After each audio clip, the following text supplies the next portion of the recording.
Tungod kay naungo sa online nga sugal ani ay 27 anyos nga nanglab ni og mahalon nga cellphone alang sa iyang bisyo apan nadakpan usab dayon sa kapulisan. Sayra naton detalye nining report. Sangko sa langit ang pagpangayo og pasaylo sa 27 anyos nga lalaki kinsa nagtingkagol karon sa detention cell sa Parian Police Station. Nadakpan siya sa mga operatiba sa Station 1 sa Barangay Carita kaninang buntag. Kini human gireklamo naglab ni og mahalon nga smartphone nga nagkantidad og 70,000 pesos.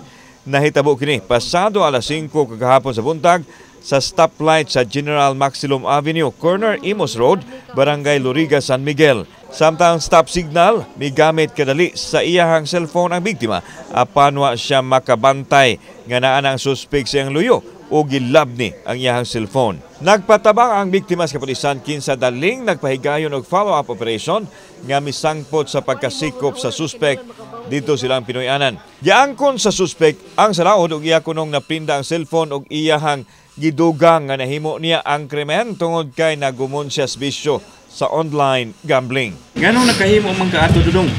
Tungod atong tako na upili sa sugal.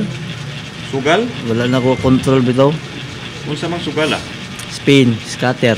Ang iyahang giingon during sa ato ang pagpangutana po sa suspetsado, ang halin ko no sa iyahang na kuha nga cellphone is iyang ibayad sa iyahang mga utang kay nakautang siya ato kay tungod lagi ani murag nabuang kuno siya ng sugal nga scatter. Samtang nabawi na ang cellphone sa biktima apan ipadaan gihapon nini ang pagsangat og kasong pagpangawat batok sa dinakpan. Gipakita sa biktima ang mga pangus og bunog sa iyang tiil og kamot tungod sa tinguha niyang mabawi ang cellphone. Giangkon usab niya nga sad-an siya nga nagamit og cellphone nga mao'y nakadani sa kawatan. Mapasaylo ba din? Ako sir, mapasaylo dyan ako sir kay pareho raman tataw. Pero para sad makamatngon siya sa iyang nabuhat sir, dapat sad makatilaw sad siya sa G dapat. So in other words, pasakaan dyan yung kaso? Pasakaan dyan ako kaso sir. Karong adlaw ato na may ipasaka ang tukmang kaso against aning ato ang nadakpan nga suspetsado. At snatching man ni siya so tape lang ang ato ang makaso ani niya. Kauban si Godfrey Relian, ako si Alan Domingo. Balitang Bisdak.